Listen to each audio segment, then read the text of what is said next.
Hi everyone, Diane here, welcome to my channel. Today I'm going to paint a watercolor landscape. This is one I showed you a while back that I had done a few years ago, and I'm going to do something a little bit based on that, but not exactly the same. Now I just want to get started straight away because somebody in my last video accused me of being way too slow. So shall I speed up? I don't think so. I'm not going to speed up just because someone said so. I'm going to continue in my normal way, but I'm going to tell you quickly what I'm going to be using.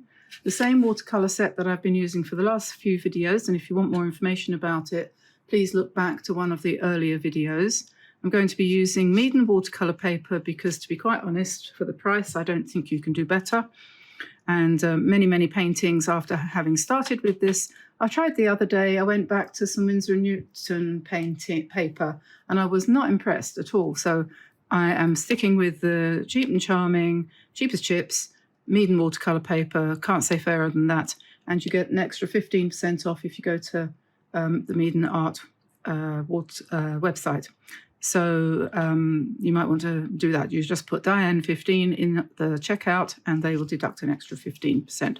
So I'm going to use this, and this one is a 10 by 7, and I think that'll do. Is it going to be big enough? I'm not quite sure. We'll see. I think it will. So what I often do when I'm making a new design is I look at my original one that I'm going to be altering and I take a photocopy of it, and then I use bits of paper to blank out bits that I want to change, and then I make another photocopy of it. So on the original I had a bunch of trees in the middle here, and I've taken those out. I'm probably going to take out this cottage and move it across to the left a bit, but I don't need to do that. I'm going to add some people in the middle here as if they were skating or playing in the snow. And then I sort of draw those in, then I do another quick photocopy like that. And obviously I've lost a lot of the detail in the background, but none of that matters because this is just me dealing with my problem about visualization. You know, I said a while ago that I have a bit of that issue going where I find it very difficult to make a design in my head that I can actually see. So I do it with words and everything. So the way around that is to use photocopier. So I suggest anyone who's got aphantasia should, drinking my coffee here, should buy themselves a cheap and charming photocopier and use the method I have just mentioned. So that's designed to help you. Here's another one I quickly did this morning. This is where I was getting the idea. And it's nothing terribly original about it, so don't tell me I'm copying because I'm not really. I'm just using ideas that you find around and about. We don't have snow here in France, so there's no... I think I'm going to use a bigger piece of paper. I am going to go to this size, which is 12 by 9, and then I'm going to make it a little bit smaller using some tape because I don't want it quite that big. Don't want it quite that small, don't want it quite that big. So let's find some tape.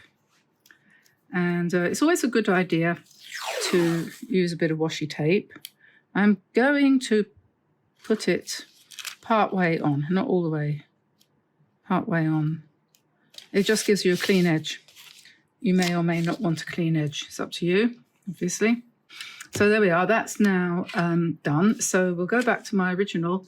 And I'm going to put in, although I'm English and I don't live in the mountains, I know that a lot of you do, or you might live in the Rockies or whatever, or you might visit, I meant to say, the Rockies.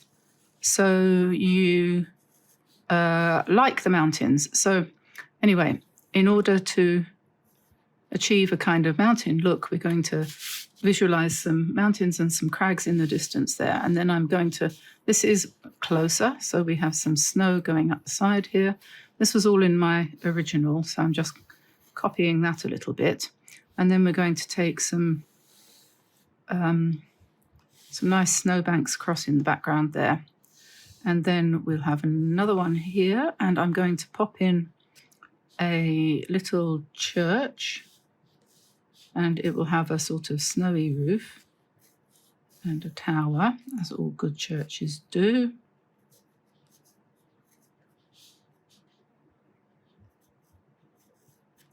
Okay, and then we'll put a pine tree here, probably like that. And then our little hill goes up here again, like that. And then in this hollow, this is where we have the hollow where we're going to have the people. The people will be here, and we'll probably put a dog in here or something like that. Okay, so let's carry on.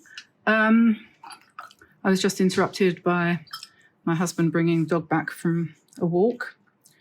I'm going to use a little bit of Naples yellow in the sky, as well as verditer blue. This is this pretty blue colour here, because I quite like the idea of having a kind of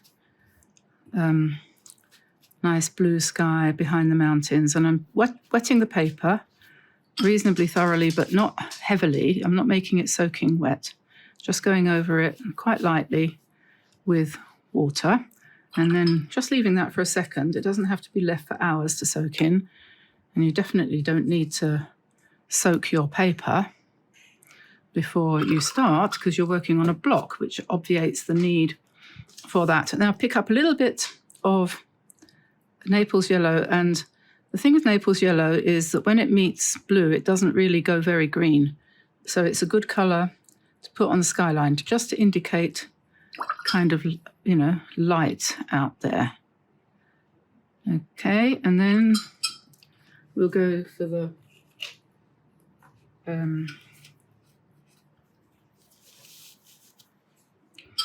keep my hand warm. It's a top of a sock, and I just put it over my wrist, and then I can dry my brush off on there. So we'll pick up some verditer blue and we'll put it in the top and just paint along the edge there. Not in great long strokes like this, but in broken strokes, because for landscapes I prefer to give a kind of more organic look. A little bit more blue here, and we'll just let that sort of blend, and you get a nice kind of sunny effect. I won't put any more paint in there. If I want to make it darker blue, I can come back and add another layer once it's completely dry. But if you try to drop more paint in now, once you've done your first initial wash, you're going to get interference as the pigment tries to move into where you've already put the pigment, and you'll get lots of lines and things, backgrounds and stuff, so you don't necessarily want that. I will be using some white. I will either use the white gouache from Talons that I'm using at the moment, or depending on what I want to do with the white, I might use the acrylic marker that I've got from Artex, and they're both available obviously on you know what, Amazon. That's it. Yes. Right. So for the mountains, in order to do the mountains, we're going to stick with our verditer blue, but very pale. Maybe add a little bit of Payne's grey to it to grey it down a tiny bit. I do need to sit down at this point, and then I'm just going to put some nice shadows in on the side of the mountain, which is away from the light. And immediately you start to do that, you begin to get a kind of three-dimensional thing as you get the shadow. And then I'll pick up a bit of brown, which could be any kind of brown really. You might want a sort of greyish brown. And then we'll put that in for that rocky crag there, and that will be a kind of dark feature. Don't let it run into the sky if you can help it. You can always tidy that up later. Don't need to, you can tidy that up later, you can do that. So that's just the beginning of the rocky crag. And then what we're going to do, we'll let that dry, and then I'm going to erase the pencil lines because we don't really want the pencil lines, but I have to let that dry first because if I go in there now with a rubber eraser, we'll have problems. So now, I don't know if you watched the video I did a little while ago with snowbanks in it, but I'm going to do the same kind of technique here and just pick up some blue or grey or whatever colour you feel is most appropriate for the kind of snowbanks that you have where you live, and I'll just let that run down. And again, the beautiful thing about watercolour, when you're actually doing a watercolour landscape as opposed to any other kind of medium, is that the intention is always that you can always come back and do another layer. Okay, so I'm going to put the same kind of effect in this snowbank. So we wet that. And I'm going to start over here. And then I'm going to tip and add a bit of grey. Tip that like that. Encourage it to go that way a bit.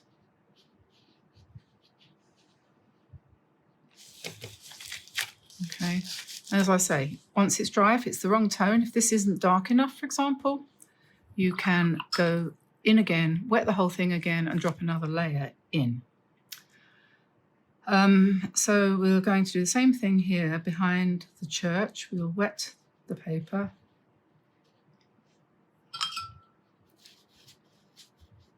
It doesn't matter if you do the background over where the tree is going to be, because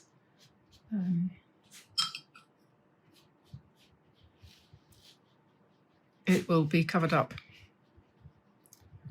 So we do that, and then we'll go for a little bit more of the verditer blue. Yeah, and I'm going to mix that with something to dull that down a little bit to make that bit more grey. And we'll pop that in here and here and across here, and then I'll tip it to help it with the brush a little bit too. And then I think I'm going to paint this bank here, a little bit of light blue in there, which is a snow effect. I'm going to put plant material on top of this, so it doesn't really matter what we do, we're just going to get a bit of colour in there, and then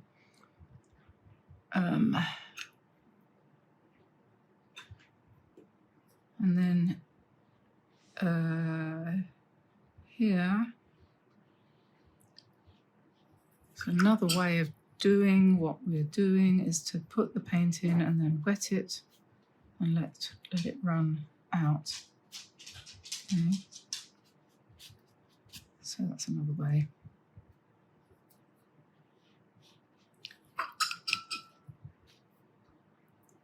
Just wet one side of it and it gives you a snowbank. Okay. Right, so what we're going to do now is go back to somewhere where it's reasonably dry. I might have to get the hair dryer out at this point. Right then, so when that's completely dry, before we do the next thing, I'm going to get my eraser and I'm going to try to reduce the amount of pencil lines that are showing. Some of them will come off completely. Some of them will resist because they're underneath the layer of paint, of course. So don't rub too hard. Just, gently. If I hadn't been doing this painting for you, I would probably have rubbed out most of the pencil lines first. So it was very pale, because then, or even hardly do them at all, partial, just do little dots, so that I knew where it was, but you wouldn't have been able to have seen that if you were watching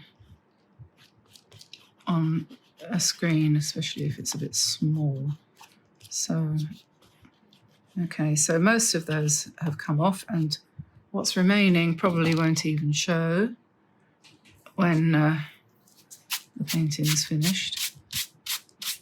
If you're in your living room or dining room, you probably don't want to shoot all the latex bits or whatever it is onto the floor, but I'm in a studio and you're allowed to do that in a studio, aren't you?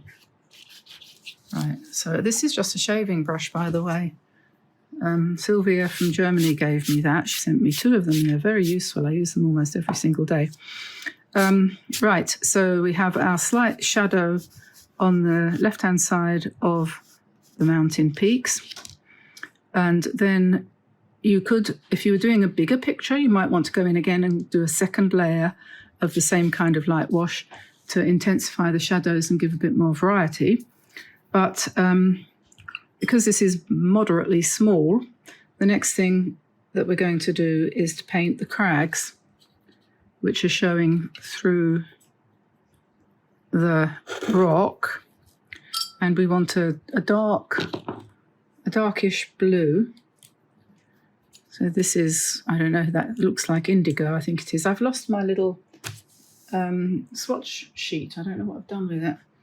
I have everything written on it. It's somewhere on my desk. I really ought to tidy up somewhere here, but I can't do that, because if I do that, it'll interrupt the flow of the video and people will get impatient and leave.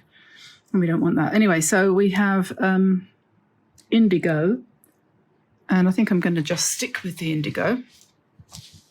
And then you do your little crags. I've gone down to a size 5. I was using a 11, size 11 for the first part. And then we're just going to put in some irregular, small, largely disconnected dots and dashes, as irregular as you possibly can.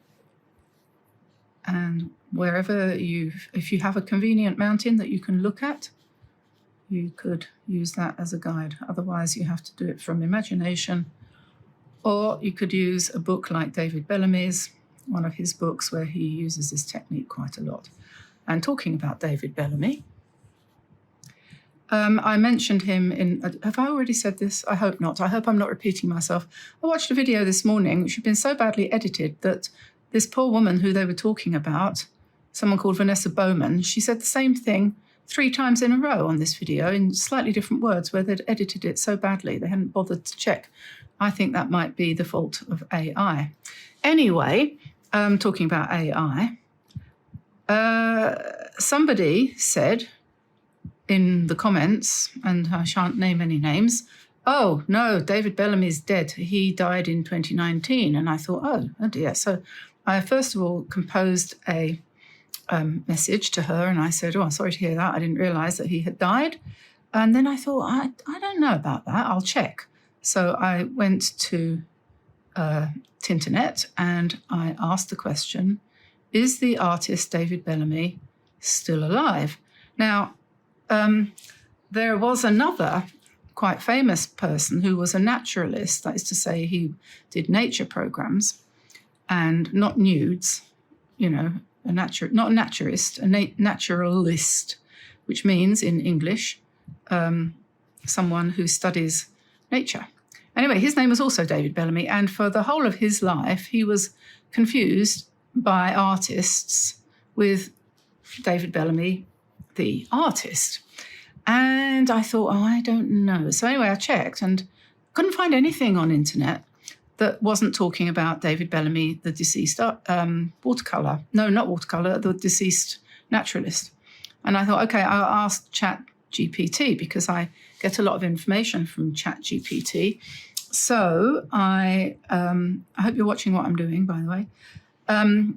I went to Chat and talked to Al, and I asked him the same question, and he said, very confusingly, he said, oh, yes, no, David Bellamy, the artist, is dead, and he died in 2019, and here is a picture of him. And it showed me a picture of David Bellamy, the naturalist.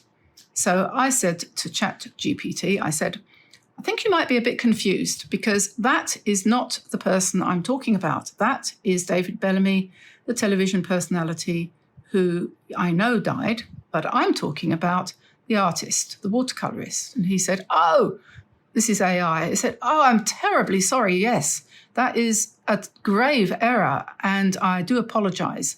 No, David Bellamy, the artist, is still alive and very active and engaged in the watercolor community.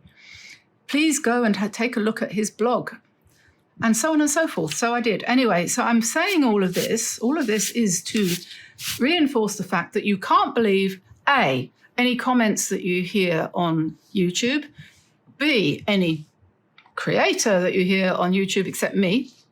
I'm on a mission to tell the truth. And C, you cannot believe what it says online. You cannot trust. You have to verify, check again, and check again, because there's a lot of misinfo. And it is extremely worrying to think that somebody could be alive and painting. And in fact, he's just put up a blog post in the last couple of days, and he is still doing demonstrations and is absolutely not dead. So let that be a lesson to me. I am on a mission to make sure that people know that, you know, I do try to check what I say. I mean, there's a big argument going on out there about the Kuretake paints and what they're all about, what they're for, what they can do, what they how they're made and everything. And I'm not making any categorical statements about that because, to be honest, unless I spoke Japanese or Chinese, I wouldn't want to trust myself. Okay, so there you have the far distant mountains. That could be the Alps, it could be the Dolomites, it could be the Rockies, could be anywhere, but it is basically crags of rock peeking through the snow. And I'm not unhappy with that. That worked out quite well. So I'm going to now go over to this crag, which we are much closer to, and I'm going to make some dark brown, mixing indigo with burnt sienna or something like that. Any dark brown will do. You could use Van Dyke brown. You could use, did I say burnt sienna? I meant burnt umber. And I'm just kind of dropping this in a kind of irregular way. We'll go back to the indigo and the dark brown, which I think that's black. That's good, okay. And let's bring some shadows down this rocky face.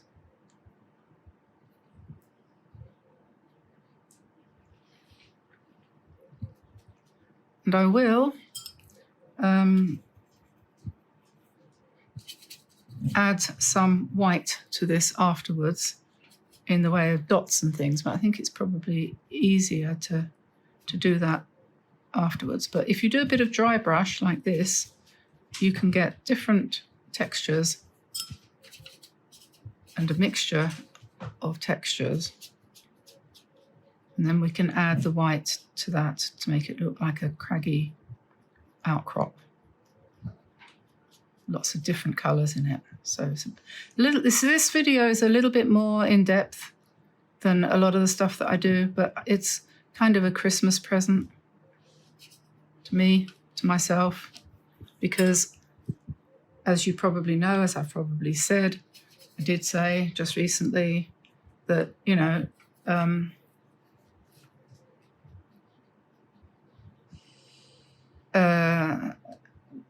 you need to do a variety of paintings, and you can't just do the sort of painting that you used to do when you were selling your watercolours.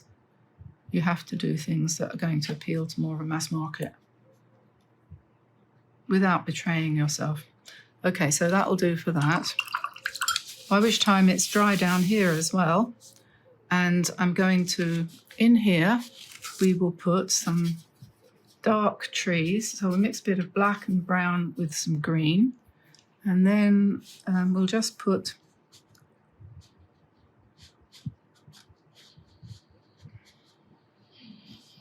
some trees in here. Using the same brush. And the thing to do mostly is to make sure you mix. The colours are up.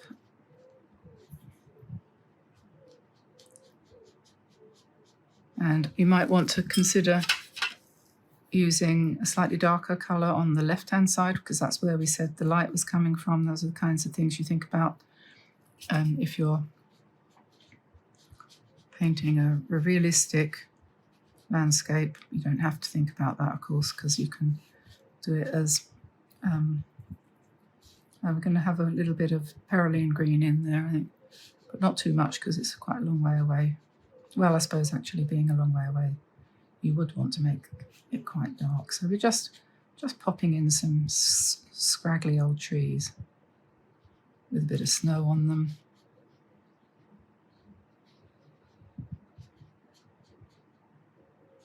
There's more than one way of painting a Christmas tree. It all depends on the mood you're in. So we'll do it like that.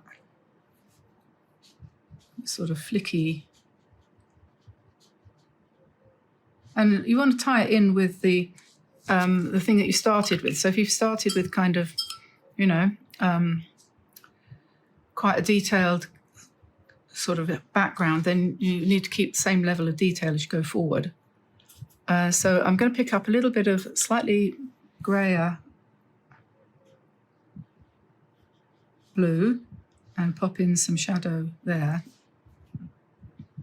just behind the tree.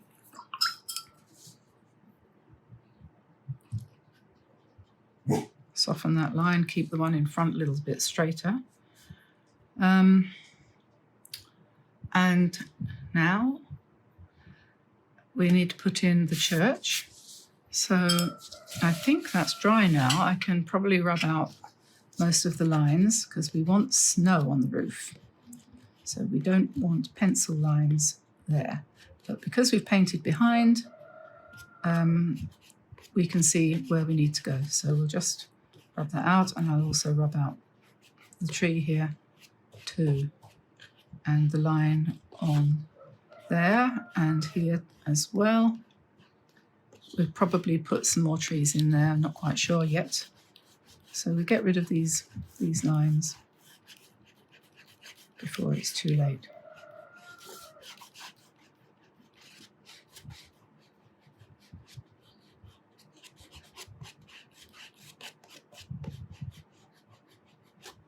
Okay, and we'll brush all that off, making sure you don't brush your wet trees because they're probably not completely dry yet.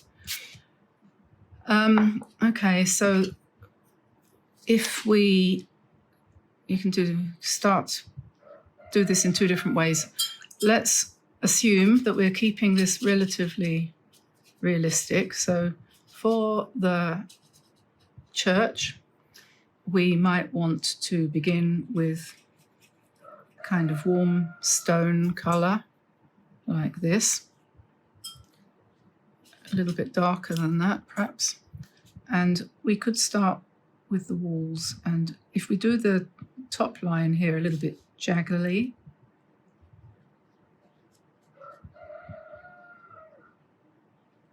and then perhaps we can go to a little bit darker brown and put a sort of jagged shadow there.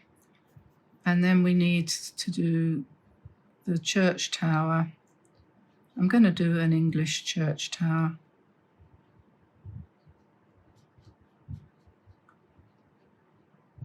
And we'll just paint that in. I am not struggling to make this highly accurate in terms of perspective. We're just, you know,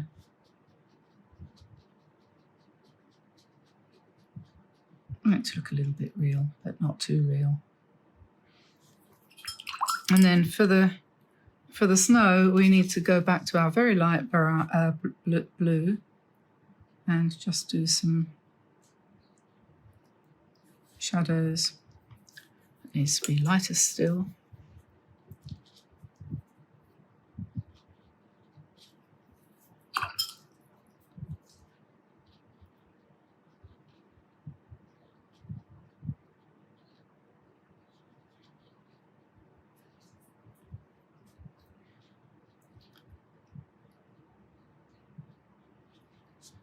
Okay, and I will finish that off later. That's dry up there now, so I'm going to go to my white gouache. This is some that I had been using the other day. I can just wake it up, don't have to waste it. But we'll see once I try to use it whether or not it's thick enough, dark enough, or light enough, or opaque enough.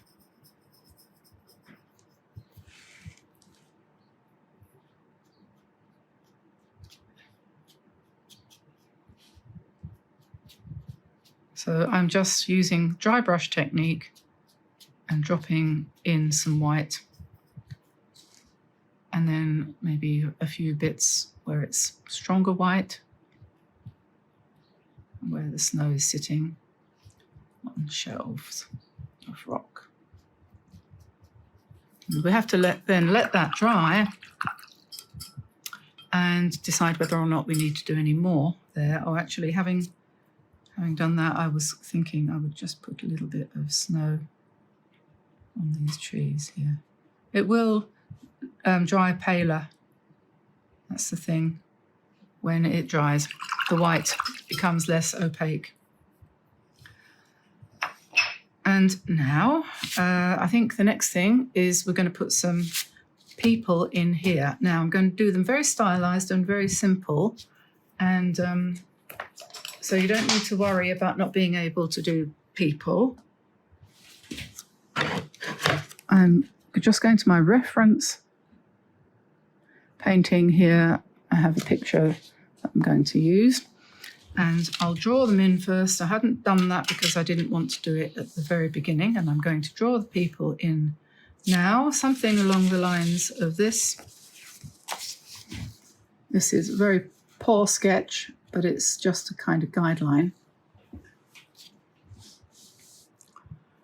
So let's see. This is the area that they're skating in. And we're going to just make them fairly big. And I'm going to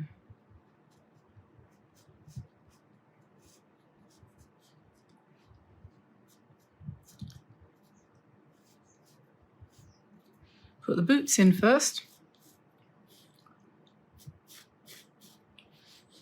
And we're not going to bother too much with faces or anything like that. We'll just do it a bit like that. And the person can have their arm out with a mitt.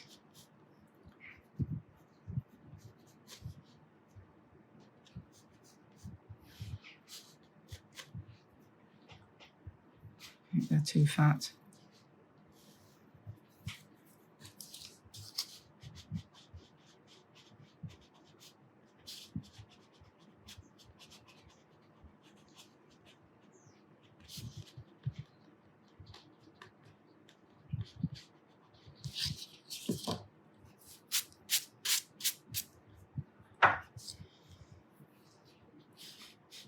And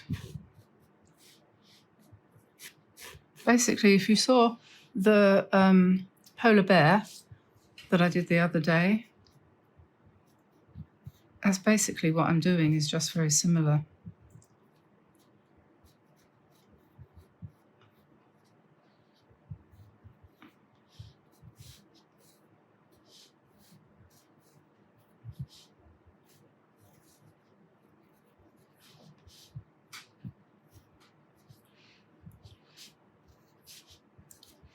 So yeah, I'm thinking while I'm talking, and it's not always easy.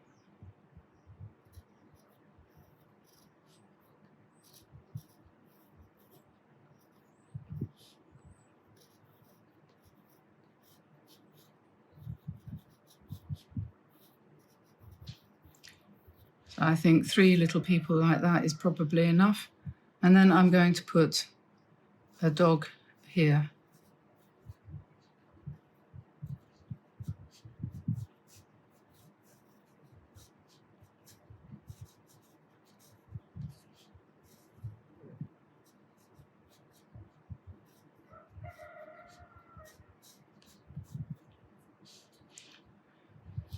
And maybe she's actually even holding him on a lead. It's very unsafe. And okay, so over this side here, we're going to put some holly.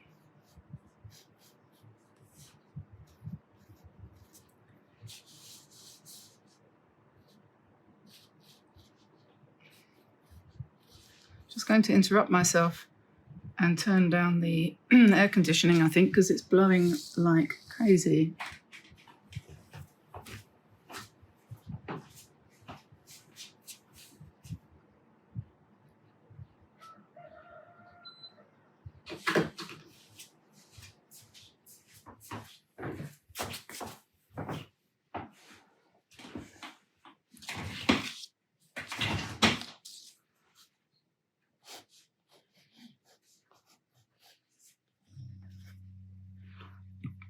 And I think this is quite a nice idea to have sort of plants and things coming in from the side. You can do some fir branches here. So I'll come back and do that with paint, and probably have some fairly big bright berries or something like that, but I'll come back to that because I was really waiting for the church to dry so that I could put trees in here. And so let's see, I think we need something here. Maybe we want some, maybe just some more fir trees, I think perhaps would be better than anything else there. So we'll change the colour, we'll do them a bit of bluey green because they're a bit further away.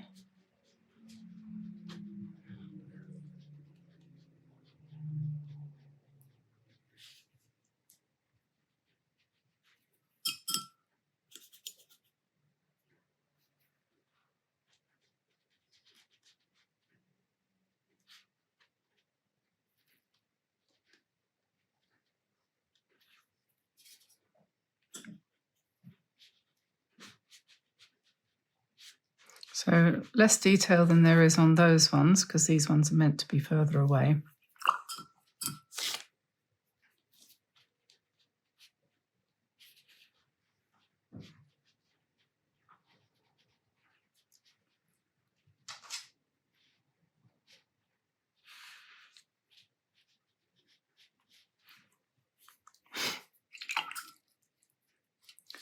I'm just going to also just put a little bit of shadow in there and then make that line, the top line, soft like that. And then perhaps we'll go to the blue again, very pale, lots of water, and we just put a little bit more shadow on the snowy slopes of the mountains here so it doesn't look too blank. Okay, and then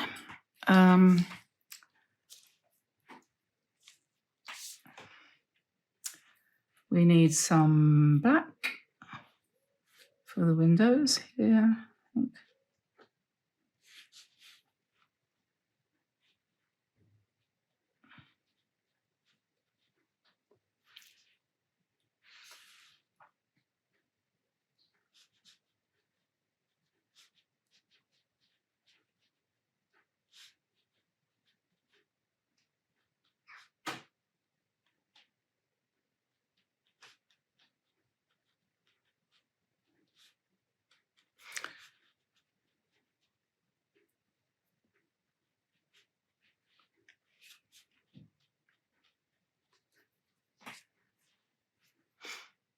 Okay, so that will do for the church, I think.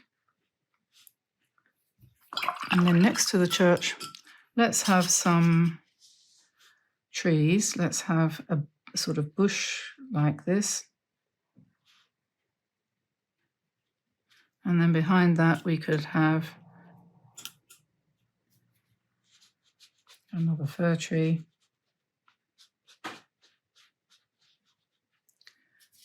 The more you practice doing trees, the happier you will be with your results.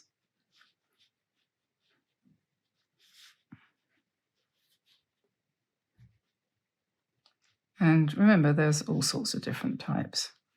So the way they work, you know. And we can put snow back on them afterwards if we want. And you can change the colour. You know, this Verditer green from, what's it called? Michael Harding. It's very good. And just let that blend in a little bit. Pop a little bit of that in there too.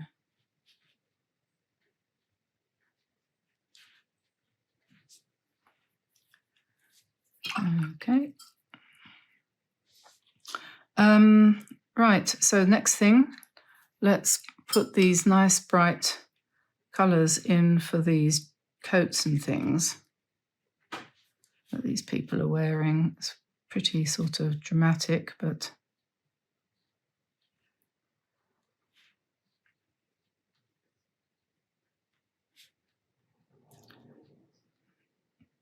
it turns the painting into more of a whimsical kind of thing.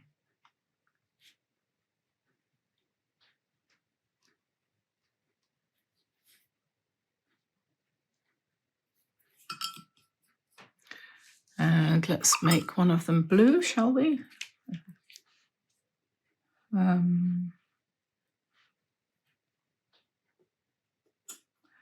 really want the dark blue, so we'll add a bit of black to the Verditer to make it dark blue.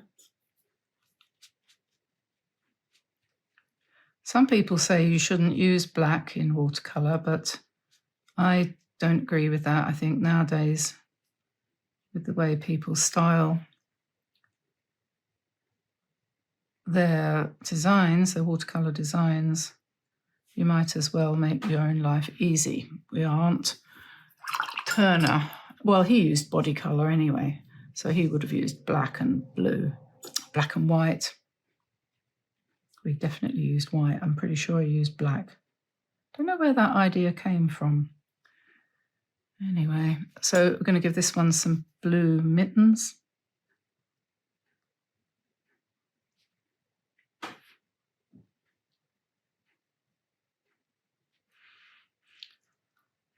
And this one's going to have, again, she's skating in black boots.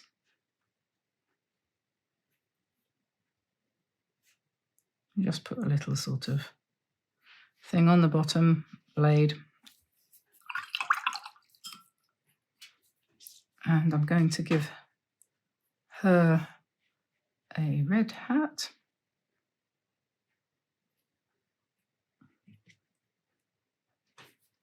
And red mittens.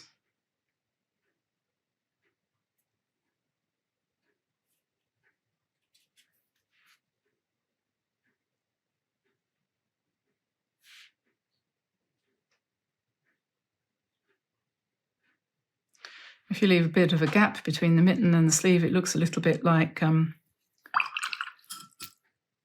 a fur-lined kind of thing. And then we need some sort of light brownish colour for just to indicate the face. I'm not going to give them any features. Now, this lady, I did put skates on her, but I think she's not quite that daft, so she's not going skating with her dog. I've changed her into somebody in a nice cherry red coat.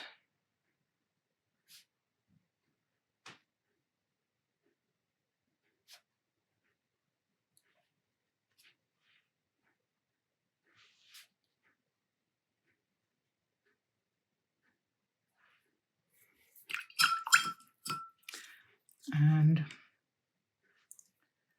give her some shoes, boots, Wellington boots, perhaps. Maybe she's got a black hat and mitts, grey perhaps. And then the dog obviously has to be a reasonably realistic colour. So we make him brown.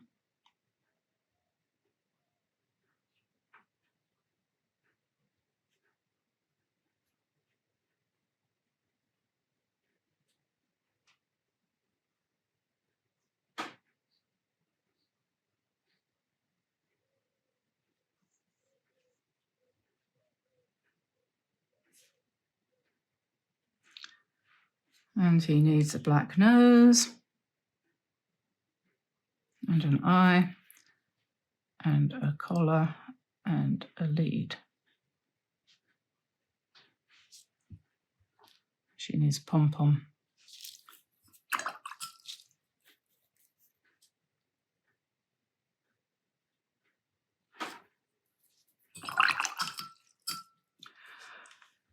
Right, okay, so from the size 5 up to a 8, I think, for the holly. Now, I'm aware that time is ticking.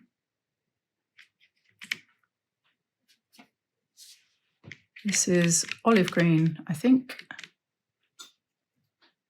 and verditer for the holly.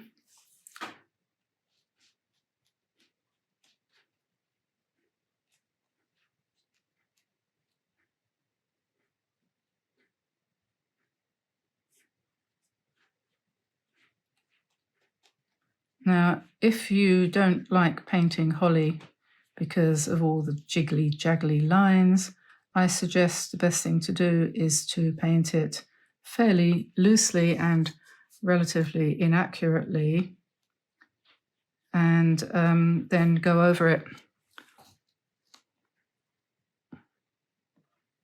with a pen.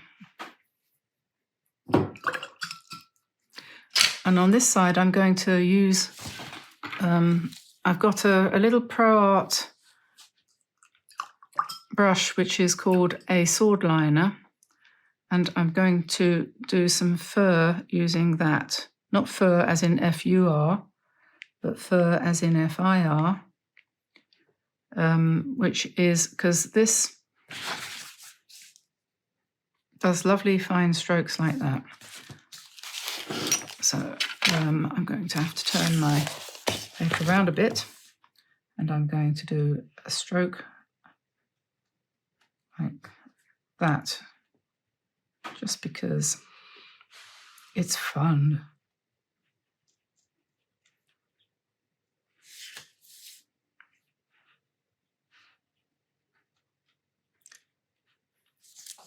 It's one of my favorite things to do.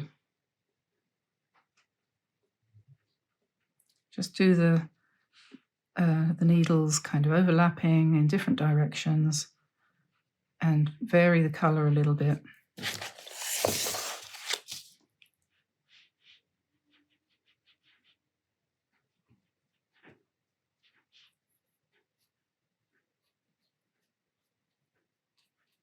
So these ones in the background a little bit lighter as the paint starts to run out a bit. And you could even use the same brush to pick up some bright red and drop in a few berries.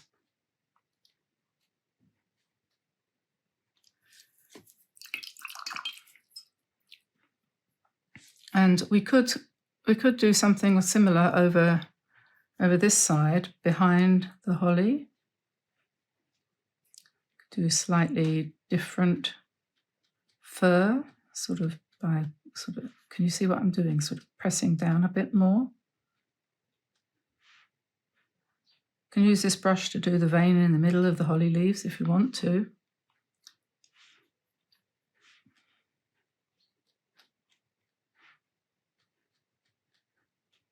Holly is difficult. I think it's pretty tricky.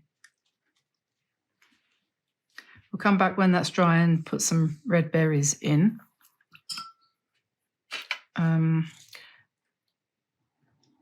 Probably we need now to do some, what do we need to do now? What should we do now?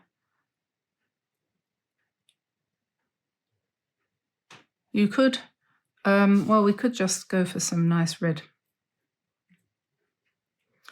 Mixing the Paul Rubens with the Michael Harding, because there's no reason why you shouldn't. Let's put some nice big red berries here. If you want your berries to look a little bit more realistic, leave a little bit of a light highlight like that, where the light is catching.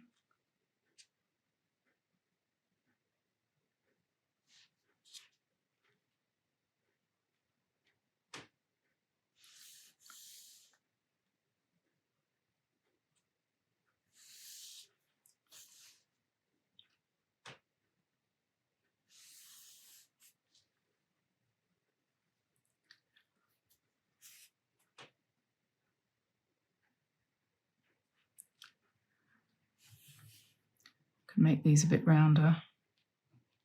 Don't mind if they're a little bit hectic though.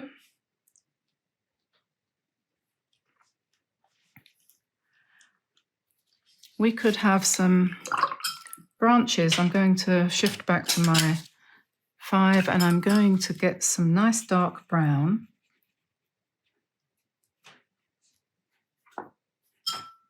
So that's a kind of burnt umber and burnt sienna together.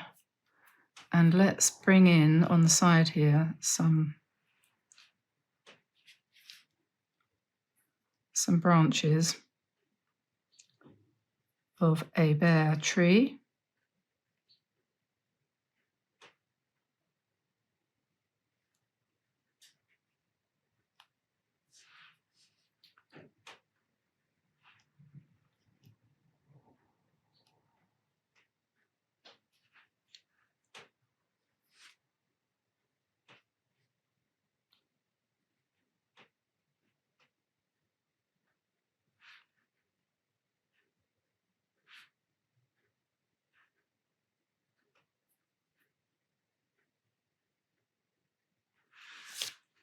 Okay, and we could have some nice dark red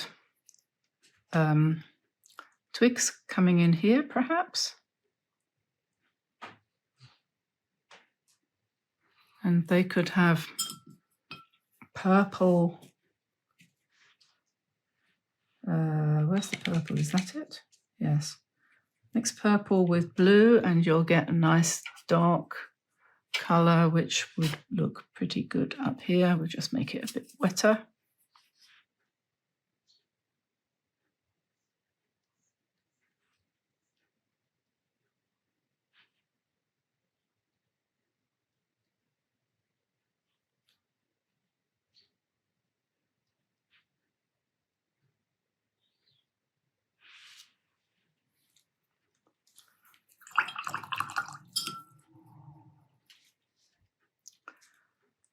They're not dry yet, but I'm going to carry on with other things. We've got,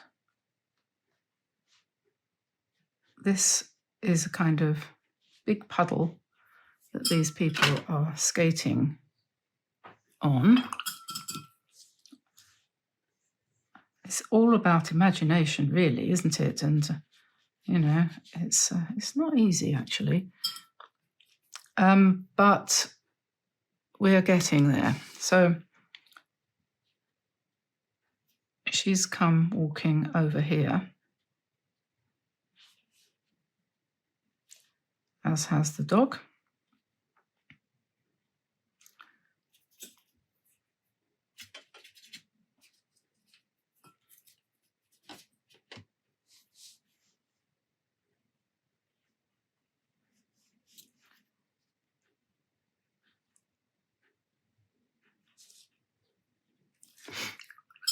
And we'll just put a little bit more disturbance in the snow back here.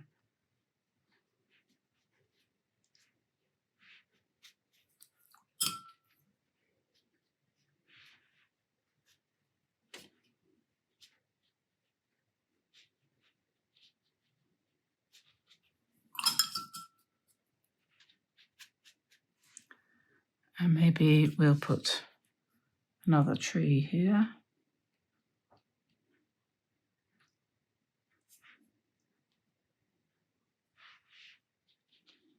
Make that a bit darker, this a bit darker. I'm going to turn to my Artex acrylic white marker for some snow on the top of the tower and a little bit around the door and on the windows. Just really to show you how bright and white the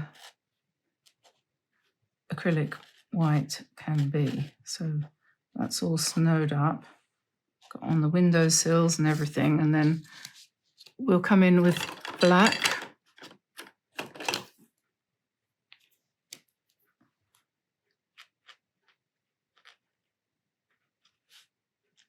Make the windows darker.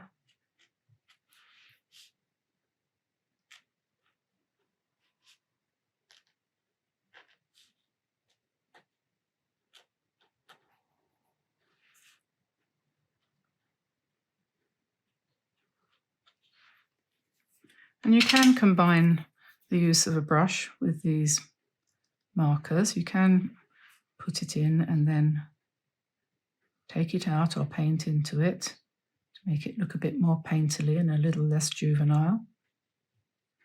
Okay, because it does melt while it's still dry. You can touch it.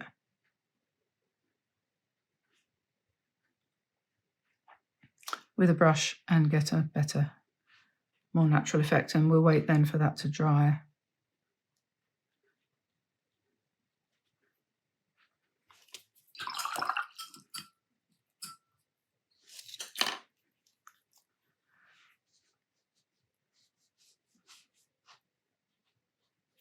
So we'll just emphasize the shapes, the pointed shape of the holly a little bit. I'm not going to go all the way around all of the leaves, just a little bit of dark. And the vein in the middle, perhaps.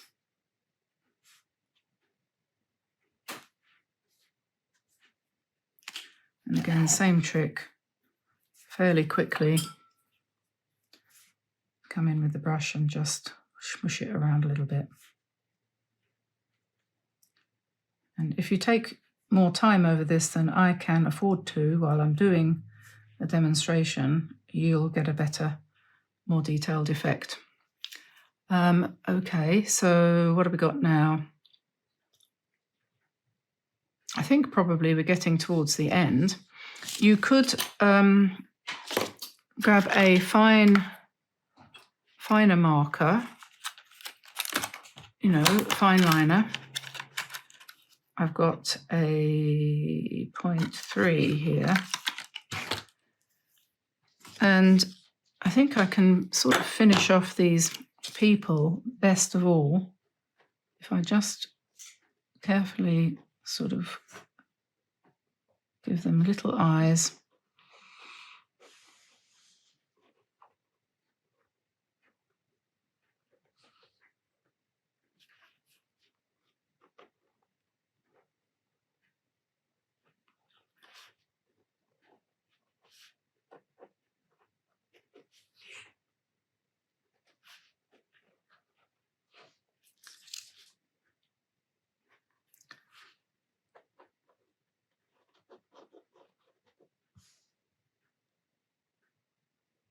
We'll just give them, a couple of eyes.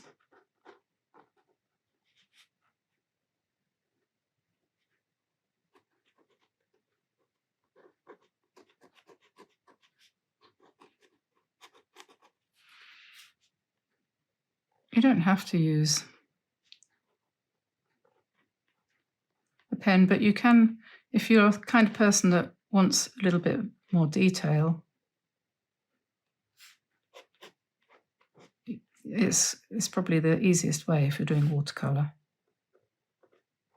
If you did this much bigger, you'd be able to do the details with a brush.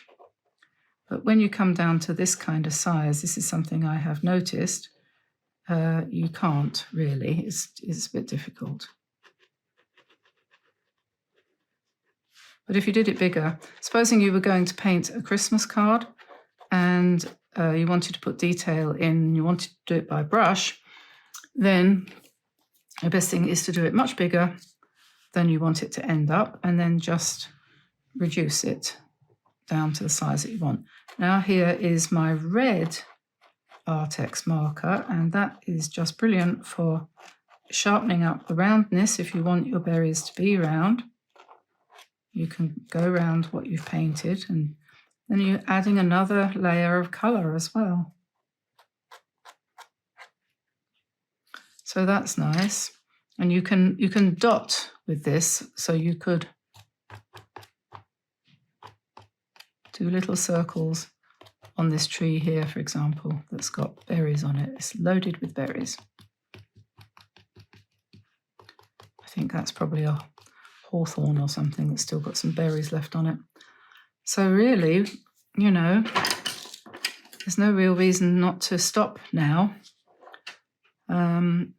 As you play around with it, you might spot things that you feel would look better, a little bit better if you did certain things, like, for example, darkening one of the arms of the lady who's walking there, giving her coat a bit more texture if you wanted to. But, you know, none of this is absolutely necessary.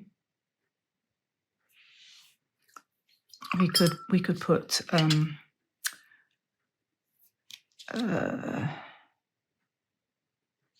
we could erase the pencil lines behind the dog, and I don't think that's wet.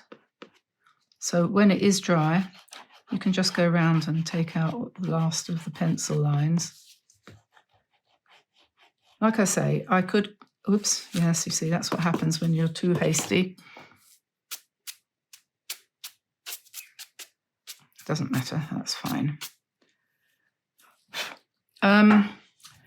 Yes, so we can scratch into here with a pen to give a bit more texture. We can come in with our white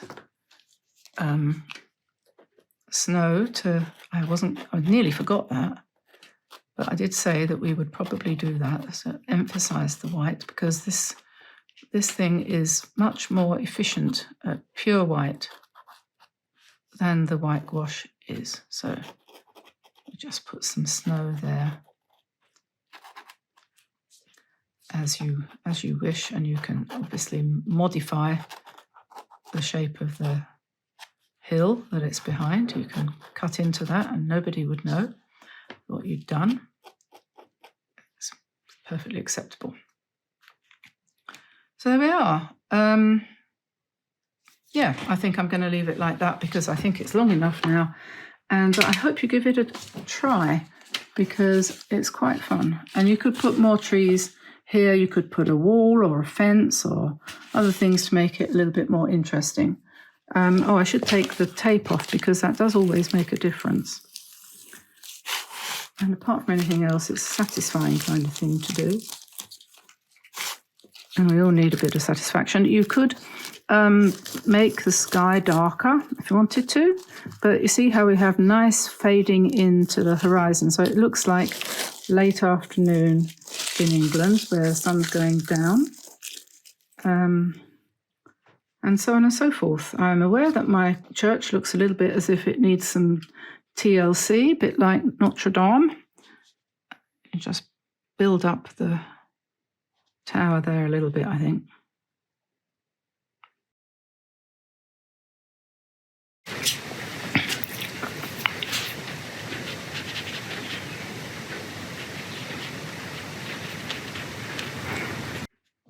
And I did mean to put another bush in there, take it up to the edge.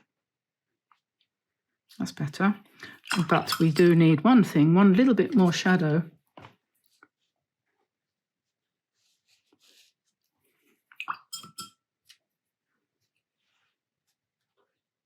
There we are.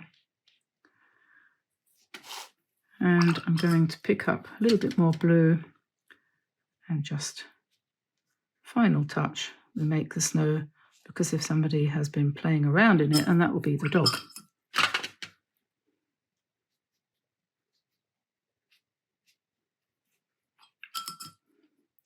Okay, well, that's it for today. And I'm sure I forgot to say most of the things I was going to say, but one of the things is please visit our website, dianeantone.com, where you can sign up to receive our interesting weekly, bi-weekly or monthly, depending on how we're doing regarding workload, newsletter. You can also purchase a Insider Pass, which gives you free downloads of sketches, and this one will be up tonight or whenever this video goes up. And of course you can get the sketches if you just simply don't want to do that. I mean, it's just $1, but you can, if you don't want to go through the rigmarole of applying for the pass and you just want them straight away, then you can just buy them for $1. They're very cheap, but they are good. We also have coloring books and what do you call them, bundles of sketches for sale for a very reasonable price, which you might be interested in.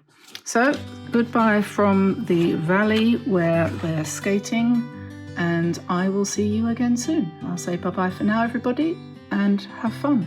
Hopefully you've got some snow. Don't think we're going to have any. Bye-bye, everybody. See you again soon. Bye now.